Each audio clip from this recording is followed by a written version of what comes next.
OD66666666's with a, little something like that. Do you like that? Is that funny? That's the Easter Bunny and a monkey. What do you think about that? Alright, I just got I got a little update. Got some new shit, got some shit I hadn't seen, got some shit I have seen that I'll go over.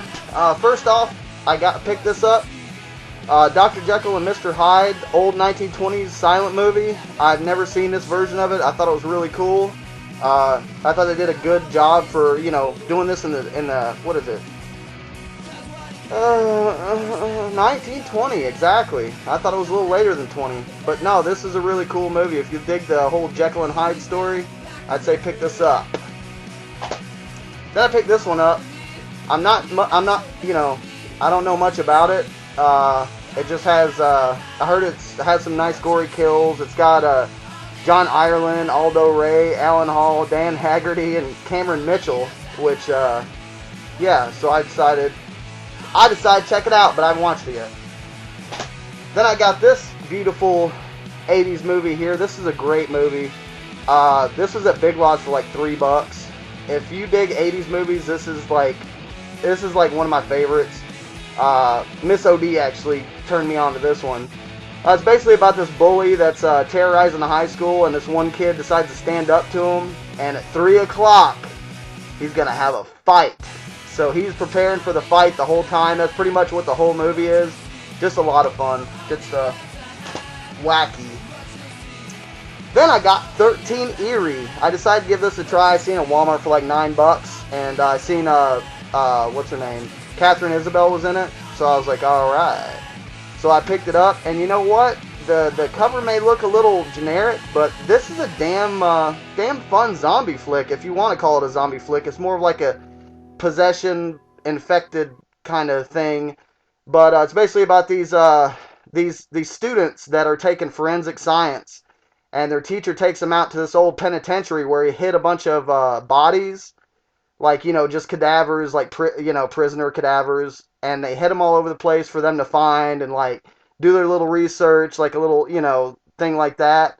And, yeah, there's an extra body that the teacher didn't know about. And they're like, there's a fourth body. And the guy's like, there's no way there's a fourth body. And then that fourth body starts breathing and gets up and starts wreaking havoc. This has a lot of great gore in it. Really fun, really well done. I'd definitely recommend this one. Then I had to pick this up. Finally, I got the Blu-ray of the Basket Case Trilogy. It's just a beautiful edition, man. Kicks ass. Yeah, my only complaint is I don't understand why they didn't put artwork in the inside, but whatever. So it's Basket Case 1, 2, and 3. Looking beautiful. Check that out. And yeah, Belial will flip you off. So that's good stuff. Then I picked this up. This was FYE's having a sale on some of their Media Blaster titles. So I went ahead and picked this up. This isn't a Media Blaster. Well, shit. No, this is a Fortune 5 DVD. Now, these sets aren't the greatest because the quality on the transfers is kind of shitty. But it does come with 20 movies, so I'm pretty sure I'm guaranteed to find something on here that'll interest me. So figured I'd pay it was like $3 for 20 movies, so why not? Then I picked this one up from FYE, $3. The triple feature of Golden Temple Amazons, Amazonia, and Diamonds. I haven't heard great stuff about these movies, but I love Shriek Show set, so I went ahead and picked this up, although it is a slim pack, whatever. Then we got Killer's Delight, another one, $3 or $1 something, I think. But this is a Media Blaster's Code Red, release, which I thought was weird. Shriek Show and Code Red together. So, yeah, Killer's Delight, otherwise known as a Sport Killer. This is really loosely based on Ted Bundy. It was a fun movie. It's basically like you get to see the cop that's looking for the killer a lot, which I'm usually not too crazy about. I want to follow the killer around. I'd rather know what he's doing than some stupid cop. But, all in all, it's an enjoyable flick. It doesn't have many great gory scenes or anything. It does have some good stuff in it. But for like an older exploitation movie, it is lacking a little bit in the exploitation department. But still, it's worth a pickup. I enjoyed it. Then this beauty, I finally got Hanger. Well, I've had this for a while, but my updates have been, so far in between. But this is the XXX Unrated Colostomy Bag Edition, and what you get with this, and this was a limited edition. I got 17 out of 111. But the cool thing is you get extended scenes in this. You also get this nasty colostomy bag that has shit all over it. And old Ryan Nicholson signed it up there. So that's cool, man. Really neat edition. He's also doing the live feed, special edition live feed. I haven't picked that up, but live feed's alright, but Hanger I like a hell of a lot better, so had to get that one. Then you got Easter Casket. This was a masterpiece, another Dustin Wade Mills masterpiece. This is a really fun movie, just ridiculous. Basically what this one's about is you got this group of Christians that decide that they want to get rid of the Easter traditions of Easter Bunny, Easter eggs, all that shit, because they believe, it should be about Jesus. But there's someone that has a little problem with that, and that's the Easter Bunny, otherwise known, I can't think of his, shit. They call him some kind of, like a god or a demon type thing. He gets really pissed off when they call him a demon. But, it's really funny, man. It's just like, you got this, like, puppet Easter Bunny, and he's got really big teeth and red eyes, and he's a real asshole.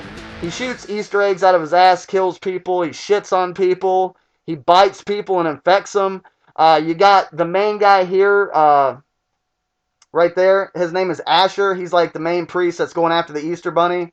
Yeah, it's really weird because he's got this suit that like forms. It's like CGI. It's cool. It's like CGI, but it like constructs to his body whenever he's in a battle, like a whole face mask and everything, and a big cross, like metal suit. It's really funny. This, like I said, with other Dustin Mills films, is he does use CGI, and he also uses practical effects. But the thing about his CGI is it feels like it's a big cartoon. I don't have a problem with that as long as it's like, he just makes it feel like a trick. It's great. It's just a big cartoon. It reminiscent, like his CGI is reminiscent of like stuff you would see in like a Asian movie, just over the top where they have to show something and it's just like, what the fuck? There's, it's just really fun. You also got this guy called the Mega Pope, and it looks like frickin' Wizard of Oz because it's just like a projection of his big head, and he's the Mega Pope. And a lot of funny jokes in here, a lot of silly stuff. You got a horny priest in there. You got, it's really sleazy too. So people like boobies and you will see a lot of that in this. But another good one from Dustin Wade Mills. He's on a roll right now, so look out for that sumbitch. Then I got Witch's Brew, which was a Guilty Pleasures. It was on Guilty Pleasures title, which is another thing of Media Blasters. This was a damn fun movie. Like, this is a really good, cheesy, well done movie. Like, it's low budget, but it's, what this one's about is these, college kids. They're making their own beer that's called Slacker Lager. One day they're going on deliveries, delivering their beer to bars and like different people that buy their, little microbrewery beer. And they accidentally run over a black cat. So they go to the person's house to apologize, and it turns out it's a house full of witches, and the witches are pissed off. So they're like, they go up to the car and they're like, what is this? And they're like, that's our beer. And they're like, she touches it, says some words. She's like, your beer, it's cursed. Whoever, drinks this is screwed. And the one guy believes her. The other guy's like, man, that bitch is crazy. So they're like, let's go do our rounds and finish this shit up. So whoever gets this a hold of, the Slacker Lager, they either melt, they either catch on fire, they get, there's a part where a demon gets one of the people eating it or drinking it. It's just a damn fun movie full of like great cheesy effects. Highly recommended. And then you got Why God Permits Evil. This is Pig in 1334.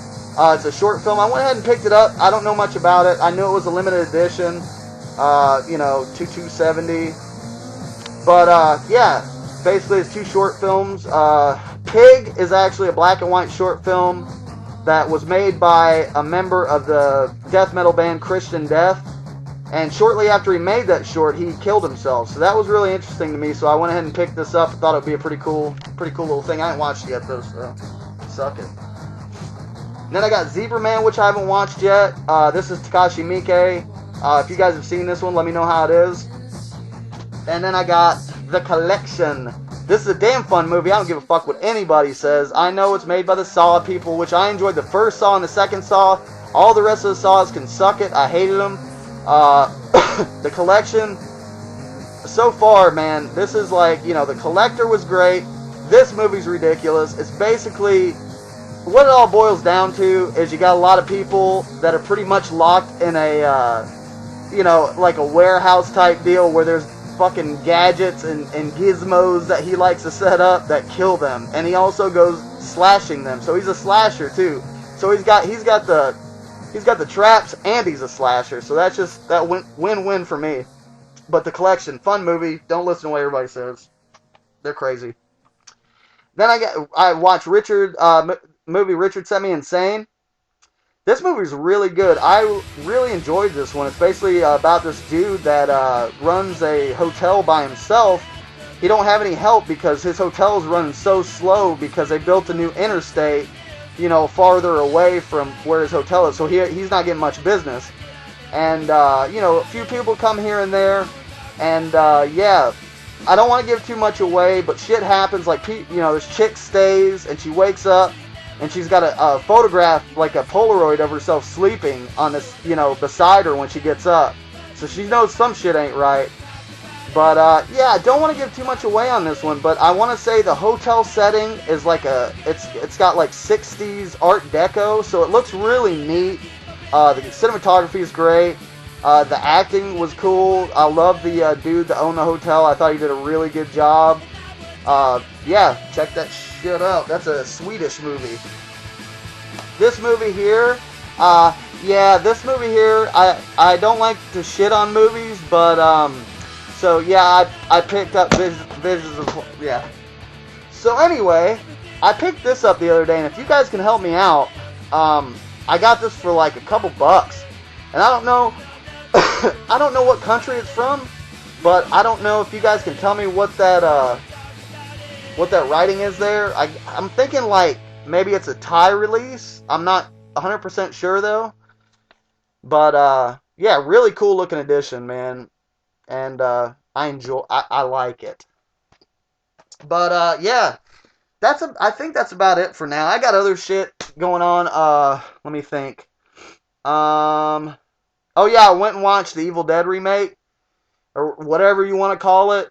New Envisioned or whatever. You know what, man? That is a damn good horror movie. I don't give a fuck what anybody says. Like, I know it's a remake. I know remakes are getting old. But damn, man, this, like, if you like the Hills Have Eyes remake and you didn't have a problem with that and you didn't have a problem with certain other remakes, like, I'm not talking about Michael Bay shit. They did this right, man. I mean, I heard some people bitching about, like, man, it's like they get there, and then they just talk a little bit, and they talk, like, it's, you know, basically this girl, they go to the cabin in the woods because this girl's trying to get off drugs, so they're having an intervention to hold her there until she sobers up. So weird shit starts happening to her, and they kind of look past it because they think it's just withdrawals, but what it is demon possession. And shit starts getting fucking crazy from there. I want to say that movie had great atmosphere. Just a great gore, great kills, great jump scares. It was a great movie. I'm not saying it's Evil Dead. I'm not saying it's on par with that. Those are two totally different movies from two totally different eras. You can't get the magic from the 80s that you can. You know, you can't remake 80s magic. You can't. So all in all, I say for a horror movie by itself, it was great. I loved it. I'm gonna go see it again. I support it. I don't give a damn. Colin, actually, I know he's been talking shit about Evil Dead, the remake. I think you'd like it, man. You did say you watched the Maniac remake, which I still want to see that, but I hate Frodo, but I know that you don't like him either. So, and you said you liked that one, so I'm going to check that one out too. But check out Evil Dead. I want to know what you think about it. But yeah, so if anybody's seen these movies that I haven't seen, let me know how they are. And that's about it. So, bye!